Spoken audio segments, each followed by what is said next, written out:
Quiero presentar a un invitado especial esta tarde, Jorge Heine, que es chileno, profesor de Relaciones Internacionales en la Escuela Pardee de Estudios Globales en la Universidad de Boston. Jorge fue embajador de Chile en China, en India y en Sudáfrica, y también fue ministro de Estado en el gobierno de Chile. Fue vicepresidente de la Asociación Internacional de Ciencia Política, IPSA, así como catedrático en diversas universidades, entre ellas Wilfrid Laurier, Constanza, Oxford, París y Tsinghua. Ha sido consultor de Naciones Unidas, de Cancillerías de Canadá y de Trinidad y Tobago, y de la Fundación Ford. Publicó 16 libros, incluyendo el Oxford Handbook of Modern Diplomacy.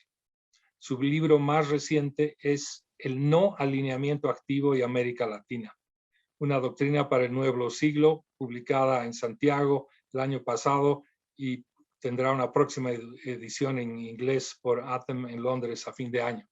Bienvenido, Jorge. Muy buenas tardes, señor presidente. El tema que nos convoca no podría ser de mayor trascendencia. Vivimos en tiempos difíciles, ya se ha dicho. Primero la pandemia y ahora la guerra en Ucrania. Han tenido un efecto devastador y todavía no salimos de ninguno de los dos. Ambos han sido, desde luego, de alcance global. Pero lo que se comenta poco es que en realidad las Américas han sido zona cero de la pandemia, en todo el mundo. Estados Unidos acaba de superar el 1.000.000 de muertos por el COVID y América Latina está alrededor de 1.800.000, una proporción algo inferior en relación a la población, pero tal vez ello se debe a un subconteo. No hay región en el mundo que tenga este tipo de cifras a nivel oficial. Puede que a nivel no oficial existan otras, pero las cifras oficiales nos dicen eso. Lo increíble es que la CEPAL, en este contexto, llegó a decir que el año 2020 América Latina atravesó por su mayor crisis en 120 años, entre el impacto de la pandemia y la recesión económica, con una caída del producto de un 6.6%, el mayor de región alguna y el doble de la caída del PIB mundial. Ahora bien, hay muchas razones para esto, no es posible entrar en demasiados detalles, pero al menos una de ellas ha sido la absoluta falta de cooperación y coordinación, tanto entre los países latinoamericanos como con los Estados Unidos. No sé si ustedes saben, esto es un pequeño detalle, pero muy revelador. Los Estados Unidos ordenó un recorte presupuestario a la Organización Panamericana de la Salud a fines del año 2019, en vísperas de la pandemia. Y luego se negó a reconsiderar esos recortes, una vez que el virus pegó con todo. Y en ciudades como Guayaquil, los cadáveres se apilaban en las calles porque no había ya lugar en las morgues. ¿Cuál es mi punto? Lo que estoy tratando de decir es que, aunque todavía nos encontramos en una tremenda crisis, uno pensaría que después de 2 años y medio de ella, algo se habría aprendido. Y el camino hacia salir de ella pasaría por trabajar de consumo entre todos los países del hemisferio occidental y no seguir por el camino de fomentar la discordia y las divisiones. Sin embargo, la Cumbre de las Américas, tema que nos convoca hoy a realizarse en Los Ángeles, en California, del 6 al 10 de junio, después de 4 años de no hacerse, que habría sido la ocasión perfecta para ello, lo viste en cambio como otra cosa, o sea, como la oportunidad para sembrar la división, la oportunidad como para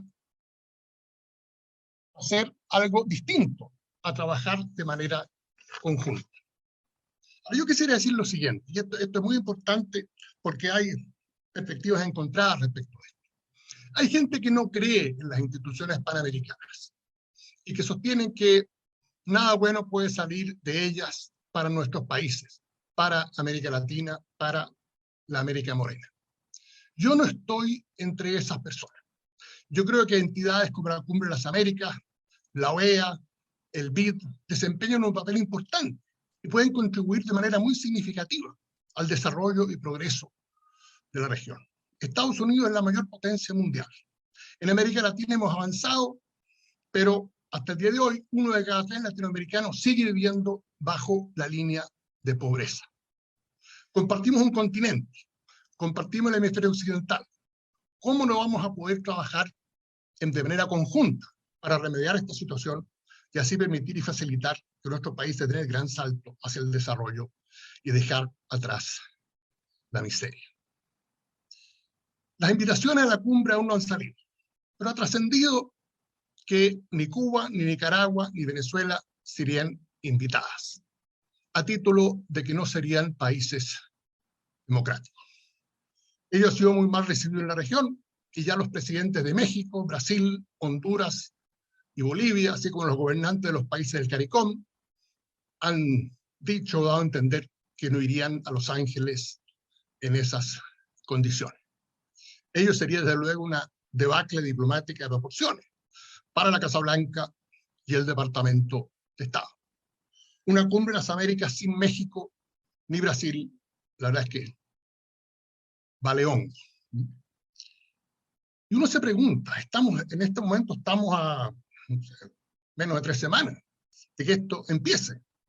¿Cómo se llega a producir una debacle de este tipo? Y recordemos cuando se hizo la primera cumbre, que nos recordaba Eduardo, en Miami, el año 1994. No se invitó a Cuba. Durante muchos años no se invitó a Cuba. Y eso no fue tema. Y todos los países encantados de participar. Nosotros en Chile lo seguimos muy de cerca. De hecho, la segunda cumbre de las Américas se hizo precisamente en Santiago. En la cumbre en Miami, el NAFTA se acababa de aprobar. Mickey Cantor, que era el representante especial para temas de comercio, dijo, como ustedes recordarán, queremos que los 3 amigos pasen a ser los 4 amigos. Y la implicación era que Chile debería incorporarse al NAFTA. Eso no ocurrió, y Chile terminó firmando un TLC bilateral con Estados Unidos. Pero nos indica un poco el espíritu que se vivía en esa época. Ahora, Eduardo hizo referencia a la invitación que se le hizo finalmente a Cuba a participar en la Cumbre de las Américas en Panamá, el año 2015. Pero yo creo que es importante hacer ahí una nota al calce, ¿no? Porque acá uno pensaría que existe memoria institucional, que existe memoria diplomática, pero viendo los acontecimientos de hoy, pareciera que no hay tal cosa. Recordemos que el año 2012, en la tan historiada cumbre de Cartagena, en que pasaron muchas cosas, tanto en los preparativos como en otros frentes, casi no se hizo. ¿Por qué? Porque muchos países latinoamericanos sostenían que ya estaba bueno con el San Benito de excluir a Cuba y que era importante comenzar a incluir a Cuba. Y yo recuerdo que el presidente Santos hizo numerosas gestiones, conversando con Cuba, con otros países, y finalmente salvó la cumbre de Cartagena con el compromiso de que Cuba sería invitada a la cumbre de Panamá, que fue lo que ocurrió. Y Cuba también asistió después, el año 2018, a la cumbre de Lima, que, como sabemos, fue boicoteada por el presidente Trump. Muy bien, ahora, el punto que yo estoy tratando de hacer, si 10 años atrás, el excluir a un país fue un problema que casi llevó a la no realización de una cumbre, que 10 años después se plantea así como así, vamos a excluir a 3 países, sin decir agua va. Y eso se entiende como algo perfectamente normal. Yo la verdad es que no acabo de entenderlo. Es perfectamente legal. El país anfitrión tiene todo el derecho a invitar a quien le parezca. Pero hay procedimientos diplomáticos establecidos. Uno no puede llegar y hacer cosas que no corresponden a lo que es una cumbre que lleva ya más de un cuarto de siglo y que ha jugado un papel tan importante en reunir a los líderes principales alrededor de una mesa de las Américas y intercambiar puntos de vista. Ha habido momentos difíciles. El presidente Rodríguez aludió a la cumbre de Mar del Plata, que fue probablemente uno de los más difíciles de todos, pero dentro de todo, yo creo que las cumbres cumplen un papel muy importante. Los presidentes latinoamericanos se reúnen entre sí todo el tiempo, a veces hasta se les acaba el tema. Lo que no hacen es reunirse con el presidente de Estados Unidos. Ese es el propósito de la cumbre de las Américas, y que a mi juicio es muy importante y debe mantenerse y debe potenciarse.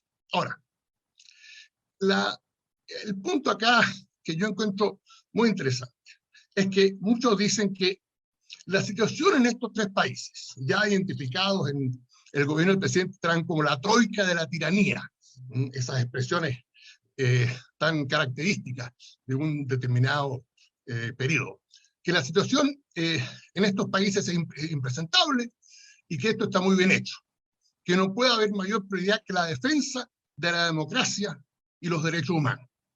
Hay que excluir a las dictaduras, a como dé lugar. Muy bien. Ahora, uno diría, bien, si esto es un principio universal de la política exterior de Estados Unidos, de excluir a las dictaduras de toda reunión, uno diría, bueno, es un principio, uno lo puede cuestionar, pero es un principio a considerar. Ahora, ¿qué es lo que pasa? Y Grace aludió a la cumbre que tuvo lugar acá en Washington, yo estoy en Boston, entre Estados Unidos y ASEAN. Estados Unidos invitó a 8 jefes de Estado y de Gobierno de ASEAN, los países del sudeste asiático, les dio tratamiento de alfombra roja, banquete en Casablanca, reuniones en el Congreso, en fin, todo lo que es el despliegue de lo que corresponde en una ocasión de ese tipo, y Estados Unidos hizo un esfuerzo considerable en lo que se llama una ofensiva de encanto por ganarse a estos países. Ahora, entre estos países, ¿quiénes están? Está Vietnam, está Laos. Estos son países comunistas, con gobierno de partido único, que no tienen elecciones libres. Varios otros de estos países tampoco son democracias representativas prístinas. Sin embargo, no hubo ninguna objeción. Se les trató a cuerpo de rey. Entonces la pregunta surge, ¿por qué este doble rasero? ¿Por qué Vietnam sí? Alfombra roja. ¿Por qué Cuba no? Hay que excluirla. Entonces uno se da cuenta, esto no es un tema de principios, no es un tema de defensa de la democracia y los derechos humanos. Esto tiene que ver con otras cosas. Y yo encontré muy interesante lo que dijo Gates. Yo creo que hay un elemento de ello, pero yo creo que el tema de fondo es más bien otro. Acá hay una gran paradoja, que es la siguiente. Yo personalmente, y mucha gente que yo conozco, tuvimos grandes esperanzas cuando fue electo el presidente Biden. Habíamos visto muy de cerca, yo estuve en Washington el año 2018 y 2019 en el Wilson Center, pude ver muy de cerca el accionar del gobierno del presidente Trump hacia América Latina. No solo el no ir a Lima, sus referencias a los mexicanos, sus referencias a los haitianos, sus referencias a los puertorriqueños, parte de Estados Unidos, y así todo no escaparon a las referencias que hacía el presidente Trump a ellos. Nosotros vemos las encuestas. El año 2017, índice de aprobación de Estados Unidos en América Latina, 24%, igual a Rusia, y 4 puntos por debajo de China. O sea, eso fue lo que ocurrió con la reputación, con el standing de Estados Unidos en América Latina en esos años. Muy bien. Y surge entonces esta gran oportunidad, que la cumbre de las Américas se iba a hacer podría ser Washington, podría ser otra ciudad, en abril del año 2021. Una gran ocasión a los 3 meses de haber asumido el presidente Biden, una persona que conoce bien América Latina, viajó 16 veces a América Latina como vicepresidente, conoce a los líderes, conoce a los gobiernos, conoce a los partidos. Una ocasión que la pintaban calva para que él se hubiera presentado a los nuevos los líderes latinoamericanos, marcar diferencia con lo que había hecho Trump y decir, señores, nosotros estamos en otra, nosotros vamos a colaborar con ustedes en una situación tan difícil como la pandemia, como la crisis económica. ¿Qué ocurre? ¿No? Se chutea para adelante la cumbre. Año y medio. O sea, una cumbre que se hace cada 3 años. Chutearla para adelante, como decimos en Chile, año y medio. Es casi como no hacerla, ¿no? Y eso naturalmente genera un cierto estupor, pero en fin, la gente lo toma. Se dijo que era por la pandemia. No es así. El presidente Biden participó en numerosas cumbres en esos periodos en persona, de manera que esa no fue realmente la razón. La razón de fondo, que no hay interés en América Latina, hay otras prioridades. Esa es la razón de fondo, naturalmente. Muy bien. Llegamos entonces a la cumbre de Los Ángeles. Y, de nuevo, tenemos esta situación extraordinaria, que en vez de aprovechar la ocasión para fortalecer los vínculos con la región, repito, una región que está pasando, según la CEPAL, por su peor crisis en 120 años. ¿Cuál es la agenda? Excluir la migración que señalaba Grace, que obviamente para la región no es un tema prioritario.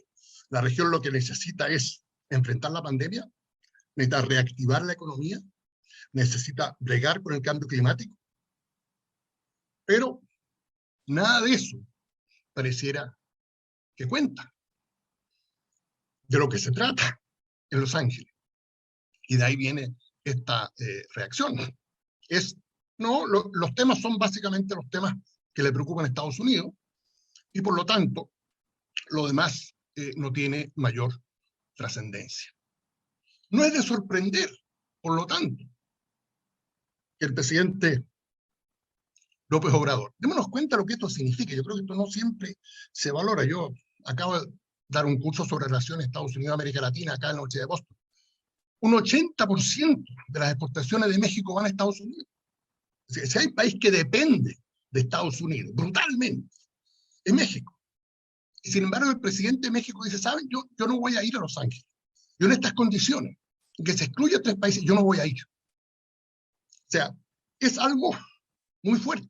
El presidente de Brasil, por otras razones, ha dicho lo mismo, y otros países también han señalado. Ahora, desde el punto de vista diplomático, yo fui 12 años embajador. Una medida fundamental de las cumbres es quién así, qué país representa, cuál es el nivel. Si partimos de esa base, la cumbre ya está con serios problemas. Entonces, lo que yo quisiera compartir con ustedes es que acá la administración Biden ha desaprovechado una oportunidad extraordinaria de haber marcado diferencia con lo que fue su predecesor, de señalar un rumbo hacia adelante, de cooperar con una región que está en una profunda crisis. Sin embargo, todas las señales que nosotros vemos van en la dirección contraria. Falta de interés, divide et impera. Lo importante son las preocupaciones de Estados Unidos, no son las preocupaciones de la región. Desde luego, como señaló Grace, no hay posibilidades de futuros acuerdos comerciales con ninguno de los otros países. El acceso a mercado, que es algo tan significativo para muchos países, el mercado de Estados Unidos, es algo que no está presente. Y en términos de cooperación, también sabemos que ocurre algo similar. Quisiera también referirme, porque en alguna medida es el elefante en la habitación, como se dice, el tema subyacente en todo esto, y que tiene que ver con China. Obviamente, el tema de China es un tema muy presente. Se habla de una relación triangular, América Latina, Estados Unidos, China, cómo manejar esta relación tan compleja. Y ahí, de nuevo, tenemos una situación extraordinariamente curiosa o extraña, por decirlo menos. ¿Por qué? Porque la gran preocupación, como dije anteriormente, de nuestros países hoy en día es el tema del desarrollo, es la reactivación económica, es la inversión, es el comercio. En la relación con China, que yo conozco muy bien, yo estuve 3 años y medio en Beijing como embajador de Chile y he seguido el tema de cerca. Como ustedes saben, China hoy día es el mayor socio comercial de Sudamérica. El comercio entre China y América Latina pasó de 10.000 millones de dólares el año 2000 a 450.000 millones el año 2021. La inversión china también ha aumentado considerablemente, lo mismo los flujos financieros. Está el proyecto de iniciativa de la Franja y la Ruta, por la cual China ofrece construir puentes, ferrocarriles, túneles, infraestructura y también conectividad a lo largo y lo ancho de la región. Muy bien. Hubo una época, en la época del presidente Bush y el presidente Obama, en que Estados Unidos miró esto con un cierto interés. La perspectiva era que esto era algo que en definitiva era bueno para la región. La región podía crecer más, hacer más comercio con Estados Unidos, y que era algo bueno para todos. Hay una cosa que hoy día nos parece extraordinario, pero Tom Shannon, a quien muchos de ustedes conocen, organizaba reuniones con su contraparte china, el encargado de América Latina en la Cancillería china, y se reunieron anualmente. Arturo Valenzuela también lo hizo, y discutían temas de interés común. Y eso lo hicieron por muchos años, creo que eso terminó en el año 2014, 2004. Hoy día eso sería impensable. Pero acá, ¿a qué es lo que voy? A lo que voy es que esta dinámica ha cambiado. Y hoy día la posición de Estados Unidos es tratar de excluir a China, que no participe en licitaciones, que no haga inversiones, que le bloqueen su conectividad digital, etcétera, etcétera. Y no es que Estados Unidos participe en los proyectos, que no, queremos que nuestras empresas se ganen los proyectos. No, las empresas de construcción de Estados Unidos no llevan a cabo proyectos en América Latina. No les interesa, son muy pequeños, por distintas razones los interesa. Entonces, bloquear proyectos chinos significa muchas veces que los proyectos no se hacen. A mí me parece que esa no es una actitud constructiva, no es la actitud que pueda llevar al desarrollo de nuestros países. Y por eso que estamos en una situación tan complicada y tan difícil. Y Grace muy gentilmente aludió a mi libro reciente, El no elemento activo y América Latina, una doctrina para el nuevo siglo, que fue publicado el año pasado en Chile, y edición en inglés va a aparecer a fines de este año. Y lo que nosotros planteamos es que nuestros países tienen que mantener sus opciones abiertas, no alinearse con ninguna de las dos partes. Y lo que yo encuentro, como alguien que estudia estos temas profesionalmente, lo que yo encuentro muy extraño es esta actitud de Estados Unidos de comportarse de una manera que antagoniza profundamente a los países de la región. Eso no es la manera de ganarse la voluntad de los países. Por lo tanto, no es de sorprender que nosotros tengamos en este momento una crisis, porque puede que numerosos presidentes, incluyendo los de Brasil, no asistan a la cumbre en Los Ángeles. Ahora, la pregunta de fondo, y con esto termino, es, uno dice, bien, muy bien, ¿por qué Estados Unidos trata a ASEAN de una cierta manera? Alfombra roja, en Washington, no excluyo a nadie, salvo Myanmar, en un caso especial. En realidad habían invitado a un funcionario de Myanmar, pero en definitiva no ocurrió. Y con América Latina se da una actitud tan distinta. Incluso, fíjese, un tema de fechas. En las reuniones diplomáticas las fechas son fundamentales. La fecha original que había fijado Estados Unidos para la cumbre con ASEAN era el 28 de marzo. Eso se tuvo que correr porque los países de ASEAN tenían otros compromisos. Démonos cuenta de lo que eso significa. En el caso de la Cumbre de las Américas, la fecha era en abril del año 2021 y se postergó por año y medio, porque Estados Unidos no tenía mayor interés. ¿A qué es lo que aludo con esto? Que ASEAN, 650 millones de habitantes, América Latina tiene más o menos lo mismo. Países en desarrollo, grandes, chicos, algunos más ricos, otros más pobres, se han convertido en un interlocutor diplomático válido, porque actúan en forma conjunta, funcionan en forma conjunta. Ellos hablan de la centralidad de ASEAN. Putin, Xi, Biden, Trump van a hablar a las cumbres y las reuniones de ASEAN, cosa que no hacen con nuestro país. ¿Por qué? Porque ellos se han coordinado, ellos trabajan en forma conjunta y se han transformado en interlocutores diplomáticos extremadamente importantes. Por lo tanto, se les trata con alfombra roja. Y nada de discriminar, este sí, este no. En el caso de nuestros países, porque estamos tan fragmentados y porque estamos tan divididos, eso no ocurre. Y por lo tanto, nos tratan como nos tratan. Entonces, lo que nosotros planteamos con mis colegas Carlos Fortín y Carlos Miranda, que el no alineamiento activo lo que implica es no solo no alinearse ni con Washington ni con Beijing, sino que mantener los intereses de nuestro país al centro y al frente, y no dejarnos obnubilar por otras cosas, sino que también es fundamental fortalecer la acción regional. Porque si no hacemos eso, nos van a seguir pasando a llevar como nos están pasando a llevar hasta ahora. Muchas gracias.